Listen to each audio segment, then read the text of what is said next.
Good morning प्रिय विद्यार्थियों, एक बार फिर से यूट्यूब चैनल पर आपका स्वागत है। आज अपने इस एजुकेशन आईपीएस एजुकेशन हब जो चैनल है उसको सब्सक्राइब कीजिए, लाइक कीजिए और लगातार ऑनलाइन क्लासों का आनंद लीजिए। सभी प्रिय विद्यार्थियों से मेरी एक गुजारिश है, घर पर रहें, सुरक्षित रहें, बार बार अपने हाथों को साबुन से हर 10 मिनट के अंतराल पर धोएं और कोरोना जैसी वैश्विक महामारी से बचें। आज एक बार फिर से हिंदी साहित्य में मैं पवन कुमार आपका स्वागत है। इस वीडियो के अंदर पिछले वीडियो में हम पढ़ रहे थे छंद के बारे में और 1, 2, 3 छंद जो हैं मैंने आपको बताए भी हैं। एक बार फिर से आज जो दूसरा छंद है अपन वो पढ़ने जा रहे हैं। छंद जो कि काव्य की एक अनमोल धरोहर है, जो कि काव्य के अंदर एक अपना अनोखा स्थान रखते हैं। बिना छंद के काव्य सरस नहीं हो सकता। तो अपन मात्रिक समछंदों के बारे में पढ़ रहे थे, जैसे गीति का छंद है, हरिगीति का छंद है और उसके बाद में मैंने आपको छपय छंद बताया, कुंडलियाँ छंद बताया। इस प्रकार से 4 छंद मैं आपको बता चुका हूँ। आज हम पढ़ेंगे वर्णिक छंदों के बारे में। जिन छंदों में वर्णों की गणना की जाती है उन्हें वर्णिक छंद कहते हैं। और वर्णिक छंद जो हैं उनमें अलग अलग चरण के हिसाब से गण लगाए जाते हैं, जिनमें क्रम से गण बताने भी होते हैं, निर्धारित भी करने पड़ते हैं। उसी प्रकार से आज हम उसी क्रम में छंद पढ़ेंगे। सबसे पहला जो वर्णिक छंद है वो है द्रुत विलंबित। द्रुत विलंबित छंद, ये वर्णिक छंद है बेटा। इसके अंदर सबसे पहले हम इसका लक्षण लिखेंगे, साथ साथ अपने होमवर्क की कॉपी के अंदर आप लक्षण और उदाहरण लिखें, याद करें, पढ़ें। और कभी भी ऑनलाइन क्लास में पढ़ना आप सबकी जिम्मेदारी है और तैयारी करना आपकी जिम्मेदारी है। कभी भी किसी भी बच्चे को घर पर आकर के किसी भी अध्यापक द्वारा चेक किया जा सकता है, उसके होमवर्क की कॉपी चेक की जा सकती है। इसलिए आप होमवर्क लगातार करें। ध्यान रखें कि किसी का भी होमवर्क बकाया नहीं रहना चाहिए। घर पर रह कर के और लगातार स्टडी करें, होमवर्क करें, पढ़ें, याद करें। और इस बात के प्रति गार्जियन भी थोड़े सुचारू रूप से जागरूक रहें, अपने बच्चे की जो है देख रेख रखें और अपनी देख रेख में उनका होमवर्क पूरा करवाएं। देखिए, ये इस छंद का जो लक्षण है वो मैं आपको बताने जा रहा हूँ। द्रुत विलंबित एक वर्णिक समछंद होता है। द्रुत विलंबित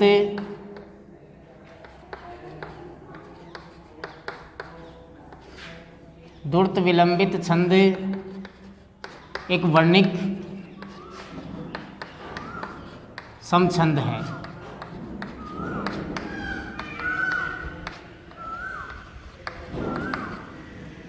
द्रुत विलंबित एक वर्णिक समछंद है। इसके प्रत्येक चरण में 12-12 वर्ण होते हैं। इसके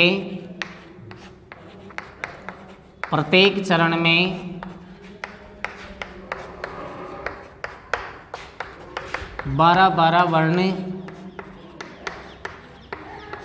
होते हैं। द्रुत विलंबित छंद एक वर्णिक समछंद है। इसके प्रत्येक चरण में 12-12 वर्ण होते हैं। इसके प्रत्येक चरण में क्रमशः है। इसके प्रत्येक चरण में क्रमशः है, यानी क्रम से, क्रमशः है। नगण, मगण और मगन रगण, न, मैं, मर, नम, मर, अर्थात नगण, मगण, फिर मगण, और फिर रगण, अर्थात एक नगण, मगण, फिर मगण और रगण होते हैं। ये इसके गण हैं। इसमें 4 चरण होते हैं। ये ऐतुकांत होता है। इसमें 4 चरण होते हैं। इसमें 4 चरण होते हैं। यह छंद ऐतुकांत, अर्थात अंत में तुक नहीं मिलते हैं। पद के अंत में अंतिम शब्द का जो तुक मिलाया जाता है वो इसमें नहीं होता है, इसलिए ये छंद ऐतुकांत होता है।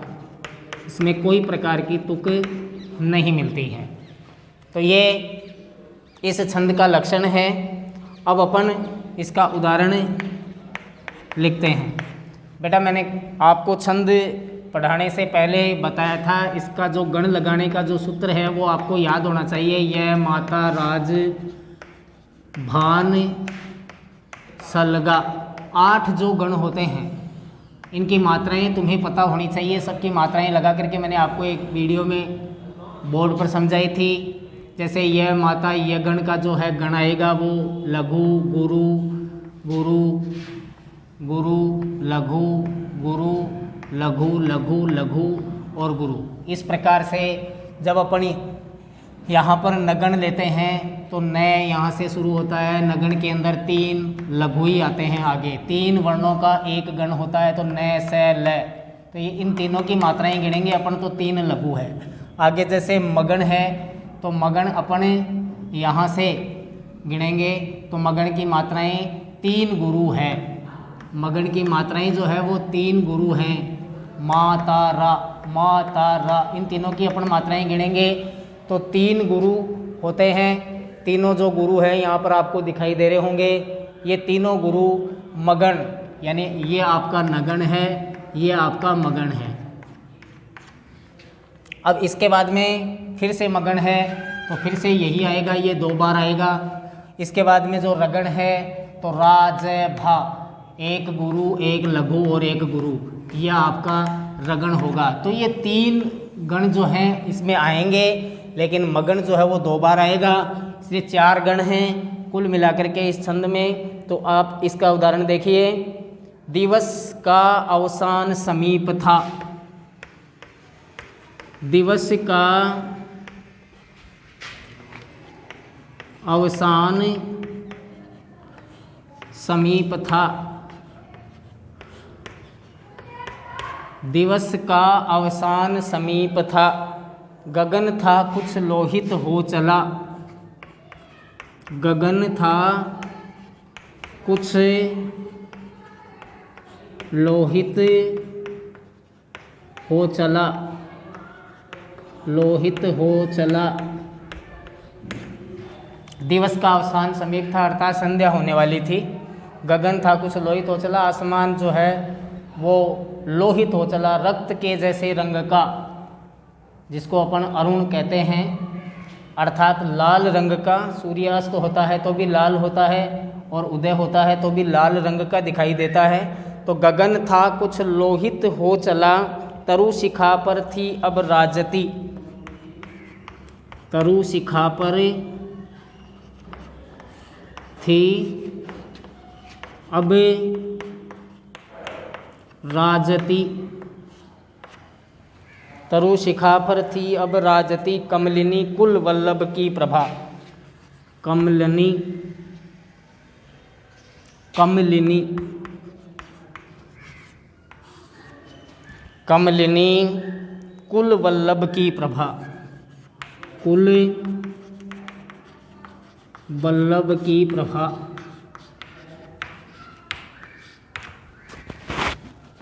तो इस प्रकार से ये आपका 4 चरणों में लिखा हुआ, इसमें वर्ण गिने जाते हैं 1 2 3 4 5 6 7 8 9 10 11 12। तो यहाँ पर हो गए 12 वर्ण।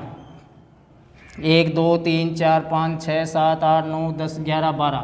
तो इसमें भी हैं 12 वर्ण। 1 2 3 4 5 6 7 8 9 10। 1 2 3 4 5 6 7 8 9। 1 2 3 4 5 6 7 8 9 10 11 12। इसमें भी 12 वर्ण हैं। तो ये तरु शिखा पर थी, तरु शिखा पर थी, यहाँ पर छूट गया है, सॉरी। तरु शिखा पर भी, तरु शिखा पर थी, सॉरी, तरु शिखा पर थी। अब राजति 1 2 3 4 5 6 7 8 9 10 11 12। इसमें भी 12 वर्ण होंगे। तो इस प्रकार से ये आपका उदाहरण है द्रुत विलंबित छंद का। आप इसको याद करें और लिखें। गण किस प्रकार से लगाएंगे? जैसे ये लघु है, ये लघु है, ये लघु है, फिर गुरु है, लघु लघु गुरु लघु, ये लघु गुरु लघु और गुरु।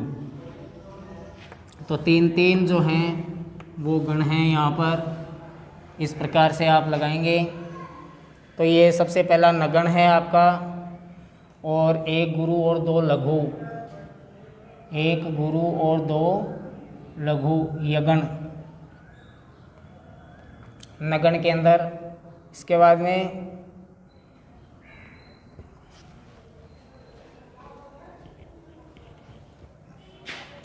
यहाँ पर जो ये आपके गण हैं ये निर्धारित किए गए हैं। सबसे पहला जो नगण है उसके बाद में 2 मगण आएंगे।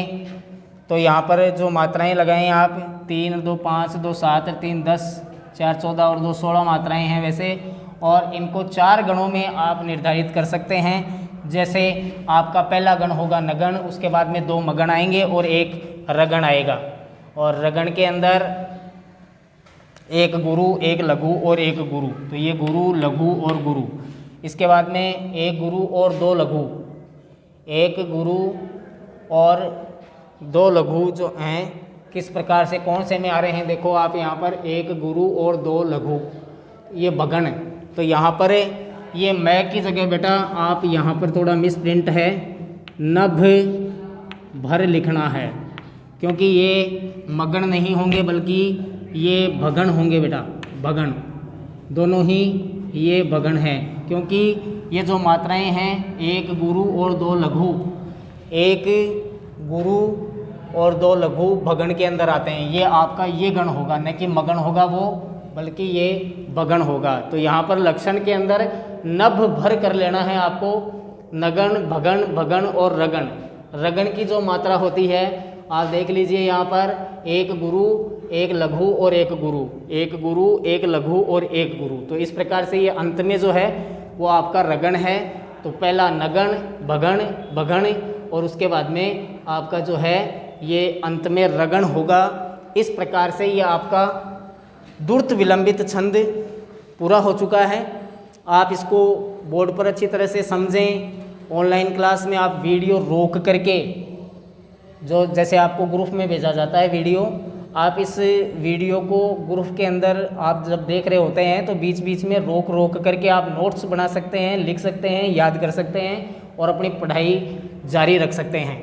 अगला जो आपका छंद है वो भी वर्णिक छंद है और उसको हम पढ़ेंगे वंशस्थ छंद।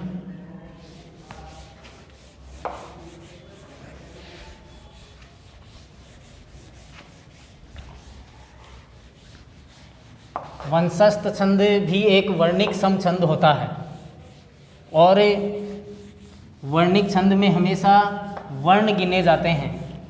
वर्णों को ध्यान में रखते हुए ही ये छंद जो है चलता है। तो देखिए आपका वंशस्थ छंद,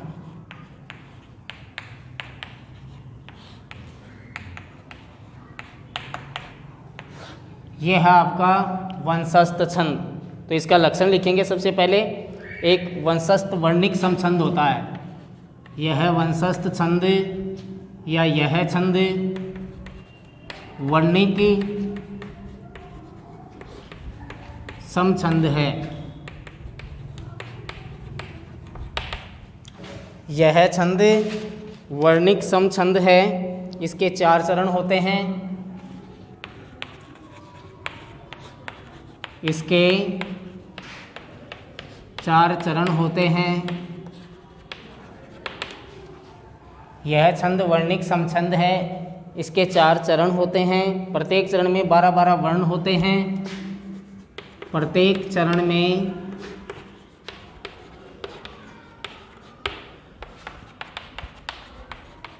12-12 वर्ण होते हैं। केवल गण जो हैं वंशस्थ छंद और द्रुत विलंबित में नहीं मिलते हैं, बाकी लक्षण जो है दोनों का एक ही है। गण में थोड़ा सा फर्क आएगा। इसके प्रत्येक चरण में क्रमशः है, इसके प्रत्येक चरण में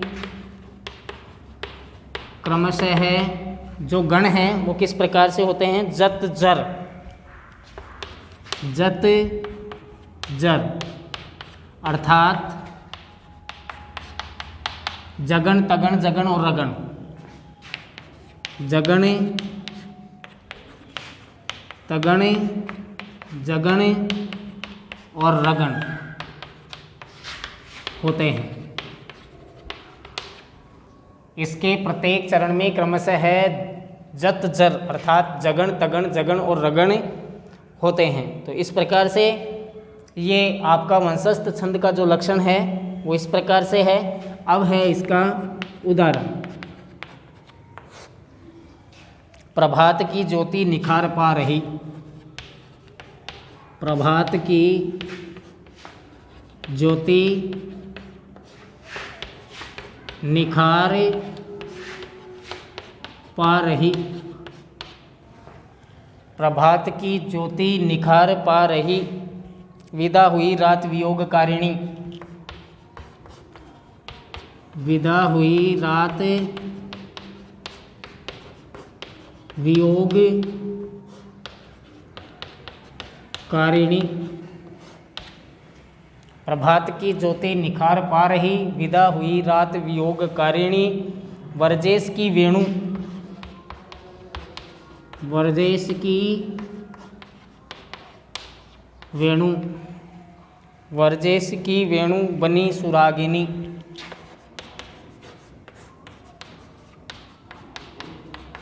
सुरागिनी, वर्जेश की वेणु बनी सुरागिनी। जगे सभी बाल, जगे सभी बाल, जगी ब्रजांगना। जगी ब्रजांगना। तो ये आपका बेटा वंशस्थ छंद का उदाहरण है। इसके वर्ण गिनेंगे सबसे पहले 1 2 3 4 5 6 7 8 9 10 11 और 12। इस प्रकार से इसमें भी 12 वर्ण होंगे, इसमें भी 12 वर्ण होंगे, इसमें भी 12 वर्ण होंगे और इसमें भी 12 वर्ण होंगे। अब अपने इसके जो हैं वो गण निर्धारित करते हैं। यहाँ पर देखिए आप गण लगाना इस सूत्र से, यह माता राज भान सलगा जो सूत्र आपको दिया हुआ है इसके अनुसार आप गण लगा सकते हैं। जैसे जगण, तगण, जगण और रगण। तो जगण के अंदर देखिए यहाँ से शुरू होगा जगण आपका जय भा न, तो एक लघु, एक गुरु और एक लघु, इस प्रकार से। इसके बाद में तगण जो है वो आपका यहाँ से शुरू होगा ता रा जय, तो ये गुरु, अगला लघु है, तो 2 गुरु और 1 लघु, इस प्रकार से तगण में होंगे। इसके बाद में जगण फिर हो गया तो ये आपका जगण 2 बार आएगा। इसके बाद में आपका रगण है तो ये रगण आपका रा जय भा, यहाँ से 1 गुरु, लघु और गुरु, इस प्रकार से आपके गण होंगे। यहाँ पर आप गण निर्धारित कर सकते हैं। ये गुरु है आपका जगण में। ये जो यहाँ पर हलंत है आधे आधे मिलकर के पूरा अक्षर नहीं है, इसलिए हलंत मतलब इसको अपन एक लघु गिनेंगे। तो ये लघु, गुरु और लघु। जगण के अंदर देख लो आप, एक लघु, गुरु और लघु होता है। इसके बाद में गुरु है, इसके बाद में गुरु है, इसके बाद में लघु है। 2 गुरु और 1 लघु, तो ये 2 गुरु और 1 लघु तगण के अंदर होते हैं। इसके बाद में लघु, गुरु, लघु, इसके बाद में गुरु, लघु और गुरु, ये तीन तीन वर्णों के आप जो हैं वो गण निर्धारित करेंगे। ये 4 गण आपके प्रत्येक उदाहरण के अंदर होते हैं। इस प्रकार से आपके इस उदाहरण के अंदर हमने गण निर्धारित किए हैं और आपके 2 छंद आज कंप्लीट हो चुके हैं। आज के लिए इस वीडियो में इतना बहुत काफ़ी है। आप घर पर रह करके और इन दोनों जो छंद के उदाहरण और लक्षण मैंने बताए हैं आप तैयार कर सकते हैं, अपनी होमवर्क की कॉपी में लिख भी सकते हैं। बहुत बहुत धन्यवाद प्रिय विद्यार्थियों। घर पर रहो, सुरक्षित रहो और इस कोविड-19 वैश्विक महामारी का सामना करते हुए लगातार ऑनलाइन क्लासों का अध्ययन करो। Thank you very much.